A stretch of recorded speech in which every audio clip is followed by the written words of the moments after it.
اپنے من میں ڈوب کر پا جا سراغ زندگی. قرآن کیا کہتا ہے؟ وَفِي أَنفُسِكُمْ أَفَلَا تُبْصِرُونَ.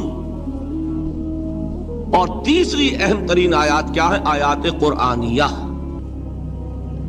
ان تینوں میں گہرا ربط ہے.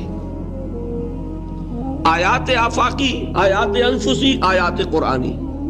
ان میں تدبر کے ذریعے، غور و فکر کے ذریعے انسان ایمان حاصل کرے. یہ ٹاپ کا ایمان ہے، یہ انٹلیکچوئلز کا ایمان ہے، یہ صدیقین کا ایمان ہے.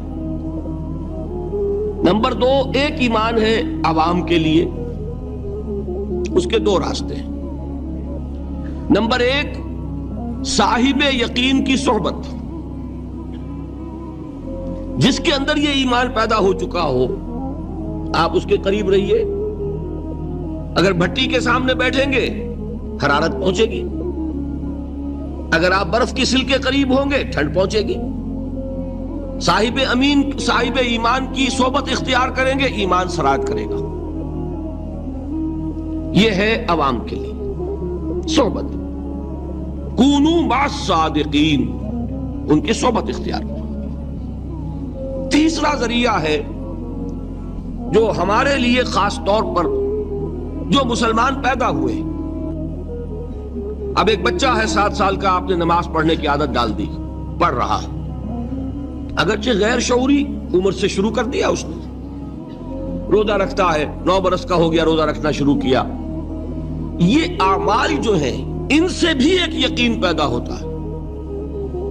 جیسے یقین سے عمل پیدا ہوتا ہے، ایسے ہی عمل سے بھی یقین پیدا ہوتا ہے.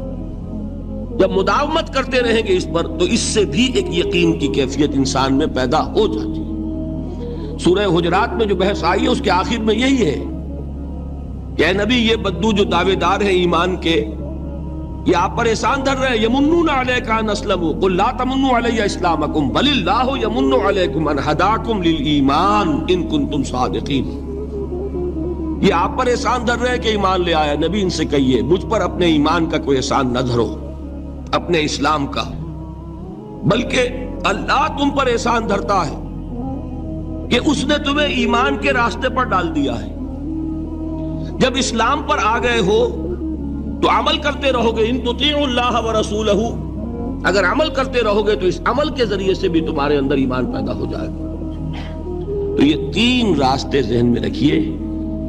جو عوام ہے، غور و فکر، سوچ بچار، اس کی صلاحیت نہیں یا مواقع نہیں، ان کے لیے یہ 2 راستے ہیں: یقین بذریعہ عمل اور یقین بذریعہ صحبت. یہاں سے اٹھا رہے ہیں لوگوں کو، بار بار یہیں آ جاتے ہیں، لیکن ان کو دقت ہوتی ہے. یہاں پہ کوئی صاحب پہلے سے روک دیا کرے نا، جو بعد میں گڑبڑ ہوتی ہے. تو ایک ایمان ہے انٹلیکچوئلز کا، صدیقین کا، جن کو قرآن کہتا ہے اولو الالباب الذین یعقلون. ان فی خلق السماوات والارض واختلاف اللیل والنہار لآیات لأولی الالباب. ہوش مندوں کے لیے، عقل مندوں کے لیے، غور و فکر کرنے والوں کے لیے، اصحاب دانش و بینش کے لیے ہماری کائنات میں ہماری نشانیاں ہیں. غور کرو اور ہمیں پہچانو، خود اپنے اندر جھانکو اور ہمیں پہچانو.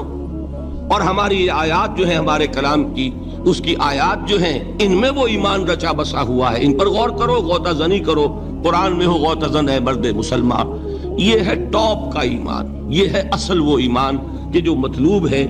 اب باقی حضرات جو ہیں ان کے قریب رہیں گے، ایمان حاصل کر لیں گے، اور جو اعمال اللہ نے بتائے ہیں ان پر عمل کرتے رہیں گے، ایمان حاصل. اب دوسری بات کی طرف آئیے. نفاق سے کیسے بچا جائے، اس کے لیے بھی 3 عمل ہیں. پہلی چیز، اور 2 چیزیں تو وہ ہیں کہ جو سورہ منافقون ہی کے دوسرے رکوع میں بیان ہوئی. پریونشن کیسے ہوگی، بچو گے کیسے؟ دوام ذکر، اللہ کو یاد رکھو. یا ایھا الذین آمنوا لا تلہکم اموالکم ولا اولادکم عن ذکر اللہ ومن یفعل ذلک فاولئک هم الخاسرون. دل کو غفلت میں مت آنے دو. دل غافل ہوگا، شیطان کا ڈیرا بن جائے گا. وہ دوام ذکر میں، البتہ یہ ذہن میں رکھیے کہ دوام ذکر کا ذریعہ کیا ہے، اس میں مغالتے ہیں لوگوں کو. جو سب سے بڑا ذکر ہے اس کو بھولے ہوئے ہیں.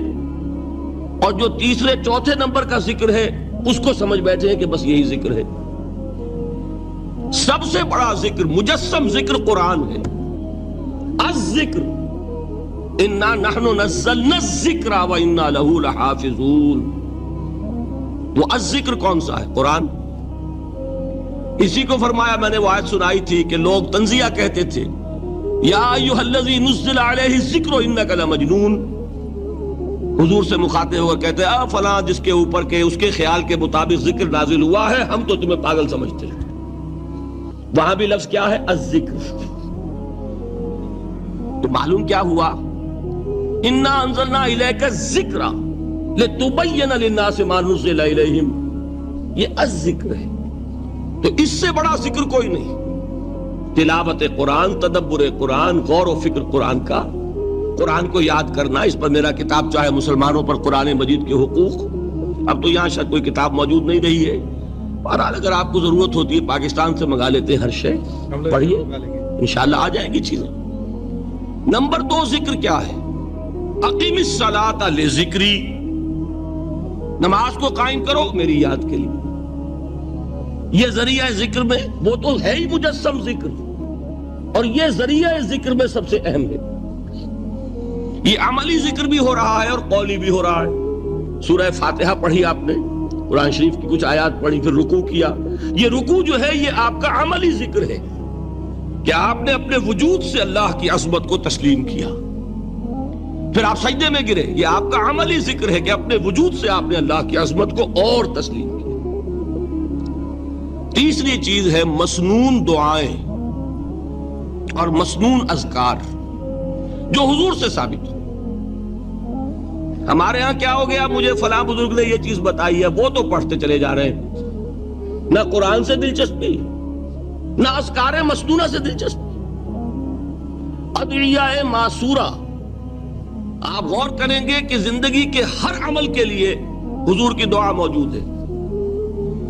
صبح اٹھے دعا ہے، آنکھ کھلتے بیت الخلاء میں داخل ہونے لگے دعا ہے، نکلے دعا ہے، وضو کرنے بیٹھے دعا ہے، فارغ ہوئے دعا ہے، مسجد کے لیے گھر سے نکلے دعا ہے، مسجد میں داخل ہوئے دعا ہے.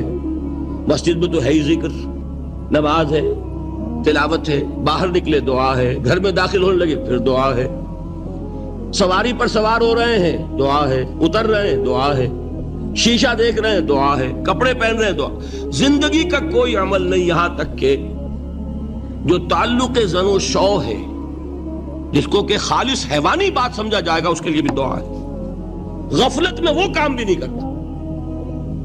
سمجھ رہے ہیں آپ؟ اب آپ غور کیجئے، اس میں کوئی اضافی وقت نہیں لگا، کوئی اضافی پوسچر اختیار نہیں کیا آپ نے، یوں بیٹھو، اس طرح بیٹھو، یوں کرو.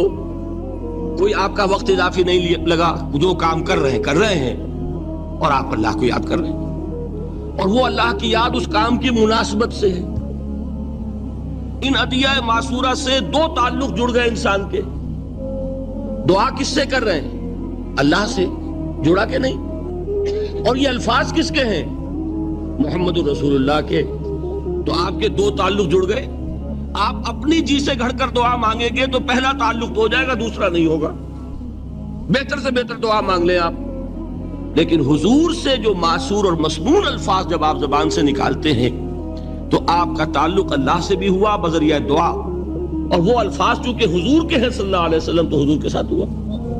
یہ تیسرا درجہ ہے. چوتھے درجے میں میں مانتا ہوں کہ ایک ہوتی ہے خاص کسی شخص کے امراض کی تشخیص کرنے کے بعد تجویز. کوئی اگر طبیب ہے، ماہر طبیب روحانی، وہ آپ کو دیکھے گا تو اندازہ لگائے گا کہ آپ میں کیا کمی ہے، اس کے مطابق آپ کو ذکر بتائے گا. بھئی فلاں آیت کا مراقبہ کیا کرو.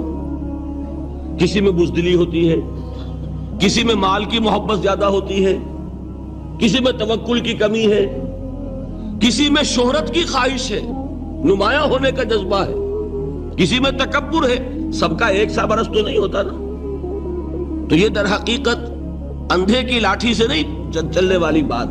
یہ تو ماہر کی کام ہے کہ وہ تجویز کرے کہ تمہارے لیے خاص طور پر ذکر یہ ہے. در حقیقت ہمارے جو یہ سلسلے تھے سلوک کے، یہ بڑے ماہر ہوتے تھے، یہ لوگ بڑے ماہر اطباء تھے. یہ جو علم نفسیات ہے اس کے ہمارے صوفیاء سے بڑھ کر کبھی کوئی عالم گزرا ہی نہیں دنیا میں. فرائیڈ کیا ہے اور ایڈلر کیا ہے اور یونگ کیا ہے، بچے ہیں. ہمارے صوفیاء کرام نے جس طرح انسان کی نفسیات کو سمجھا اور وہ ان کی مناسبت سے تجویز کرتے تھے. لیکن اس کو رکھا جائے گا چوتھے نمبر پر. جیسے مولانا احمد علی صاحب فرمایا کرتے تھے، بھائی اس آیت کا مراقبہ کیا کرو. مراقبہ کیا مانی؟ اب ان الفاظ کو بھی ہم نے خام خواہ کچھ خاص ایک شکل دے دی. مراقبہ کیا؟ توجہ کرنا، دھیان کرنا، خاص اس آیت کے اوپر، اس کے معانی پر اپنے ذہن کو جمانا. وہ کیوں ہے؟ تاکہ آپ کے اندر جو کمی ہے اس کی تلافی اس سے ہو. لیکن یہ کہاں آئے گا؟ چوتھے نمبر پر. سمجھ گئے؟ تو نفاق سے بچنے کا ذریعہ، پریونشن کیا ہے نفاق سے؟ دوام ذکر. نہ تمہیں تمہاری اولاد، نہ تمہارے اموال، نہ تمہاری تجارت، نہ کاروبار اللہ کے ذکر سے غافل نہ کر سکے. پنجابی میں کہتے ہیں کہ ہتھ کارول اور دل یارول. کام کر رہے ہیں آپ، لیکن یہ کہ دل اللہ کے ساتھ لگا ہوا ہے، زبان تر ہے اللہ کی یاد سے. جو قرآن یاد ہے، گاڑی میں آپ بیٹھے جا رہے ہیں، 2 گھنٹے آپ کو کار میں لگانے ہیں، قرآن شریف پڑھتے جائیے. اس سے بڑا ذکر ہی کوئی نہیں.